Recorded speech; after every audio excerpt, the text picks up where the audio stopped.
Hey guys, this is Jeremy from FLST. Today I'm going to be walking you through one of the last projects that I've been working on and show you just how I've mixed the vocals together for that project. It's not going to be a super in-depth look at it. I'm just going to do a basic overview of some of the different techniques that I've been trying in order to get a wider and more full vocal sound in the mixes that I've been doing. So let's jump on into the program. Alright, so I wanted to just bring you into this project. This is one of the songs that I've been working on in the past couple of weeks. And I was having to mix in a couple different vocals. So here you see I have the main vocal and then a couple of doubled vocals, some background vocals, and then a high vocal as well. And I'm mixing that all in with a guitar, so electric guitars, acoustic guitars, bass, and drums and all that kind of stuff. So let me just play you a small section of that and then I'll start walking you through what I was doing to actually mix those things together. All right, here we go.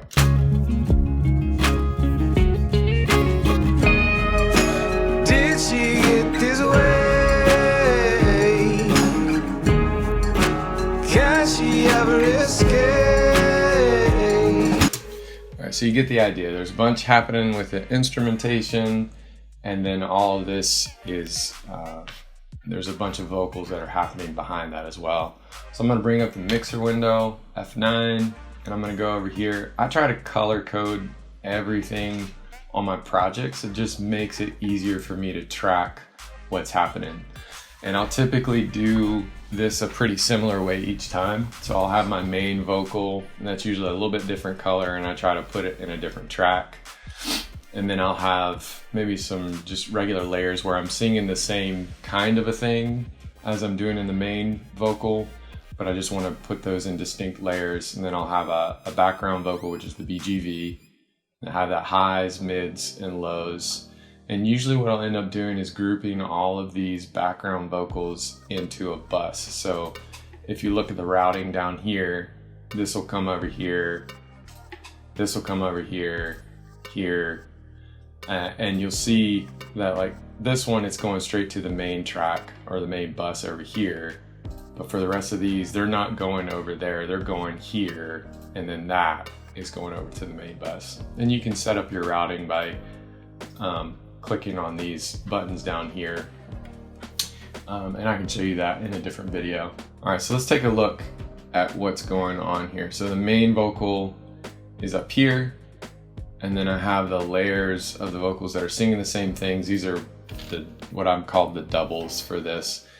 And one thing is, if you click on a file in the playlist window, it'll highlight that file here, but if you click F6, it'll bring you into the channel rack and it'll actually highlight the one that you just clicked on, which is helpful when you're trying to figure out where you've put things in your mix or put things into the mixer itself. So this one and this one are the doubles that are sitting right here. So this Vox Chorus 2 doubles and Vox Chorus 2 doubles 2. And those are both routed to channel 20. I want you to notice a couple things. The panning I've set one towards the left and one towards the right. A lot of times when I'm doing these backup vocals, when I sing them, I sing 2 rounds of it and I'll pan one towards the left and one towards the right.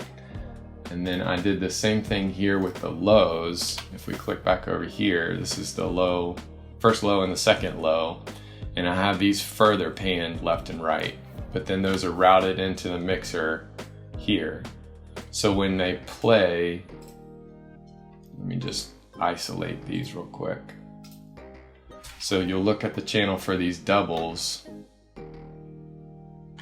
which is right here in this one, this particular layer, and you'll see that they're kind of balanced. I think this one is a little bit louder, that's on the left side, but as they flow into it, you'll see that they're weighted to the right and the left. Did she get this way? So that just helps you create a little bit more of a stereo effect. And what I'm also doing is actually using this stereo separation knob on that mix. So I'm pushing them further out into the stereo field by using that knob as well. And as far as EQ goes, or as far as the actual mixing goes, I rolled off a lot of the lows, cut out some of the mid stuff, and then some of the other boxy pieces here with the parametric EQ. And then I'm using a compressor on it just to balance that out a little bit more.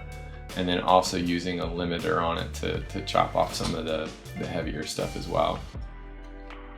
And then let me take a look at the lows on this one. I think that's the other scenario here. So that's these. Did she get this way? So you can see those are spread out into the stereo field as well. And I did that mostly by just the hard pans here, left and right. And then on these, I threw in a much more like a band pass setup for these vocals. So I cut out some of the lows on more of the rumble, and then I cut out a lot of the highs on this, and then scooped out a little bit of those mids on these. And then I added a little bit of grit by actually putting in a wave shaper. And I can't remember where I picked this up, but you just kind of mess with the bottom end of this curve, and it just drives the sound a little bit to give it a little bit more texture. And you can hear that a little bit. Did she get this way? You can drive it hard. Can she ever escape? No one ever told her that love could truly hold her, and her heart is growing cold around her mouth. So I'm just doing it a little bit, but you can drive it in a different way if you want to, just to make it a little bit more pronounced. And then I have this vocal, which is just a really high vocal, and I just sang certain phrases on it.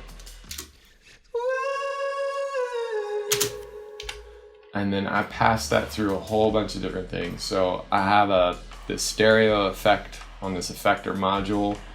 And this is a great little tool because it has a whole bunch of different things that you can do on it. And then I passed it through Wave Tunes just to clean up if there was any pitch issues on it. Then I put it through a compressor. And then I used Maximus as a de-esser. And I did that by going down to the presets, and it has a de-esser here. And I think I used the narrow band setup instead of the split band setup.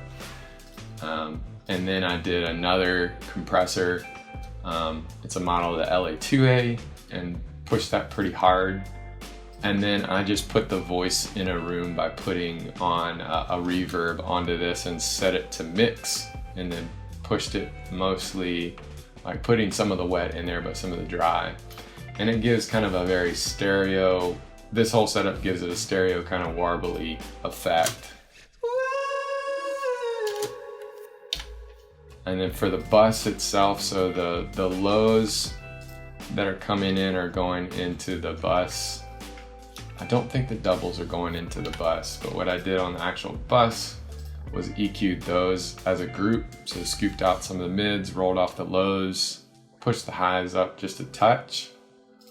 And then I did a fruity limiter to make sure that I was taking out some of the peaks. Then I used a de-esser on the group just to get rid of some of the hard sibilants. And then I used another fruity limiter just to balance that out a little bit more. And then for the main vocal, I did the EQ like this. It's basically the same as the doubles layer EQ. They're pretty much identical, I think, because I've treated them about the same way. And then I have a compressor, RVox compressor on it. I have a de-esser on it. And then I have the LA2A riding pretty hard for some of those higher parts. And then for the main vocals, you'll see that I have some sends set up on this right side. So one of the things that I did this time around, I've been watching a lot of Make Pop Music, and he has a whole bunch of really great tutorials on how to do more pop style vocals. And I like the fact that he was using a bunch of different reverbs and delays and things like that. So I wanted to test doing that out. So I set a delay up on the first one, set a reverb, a little bit of a warmer reverb with some EQ on it, just to roll off some of the high end of it. And then the same thing on another reverb. And so I've just passed the main vocal into those, and I'll show you, let me isolate this a little bit. Did she get this way? So if I take off the reverbs. Did she get this way? Here's with the delay. Did she get this way? That's pretty subtle. Then the first reverb. Did she get this way? And then the last reverb. Did she get this way? So all three of those combine to make the main vocal, or the main effects for the vocal. And that was just something that I wanted to try for this particular song, was just to try, especially trying out a couple of the different reverbs and delays. I had never tried doing the multiple reverbs and delays as sends. And then I also just treated this vocal separately just to give it a little bit more atmosphere, make it feel a little bit more ethereal.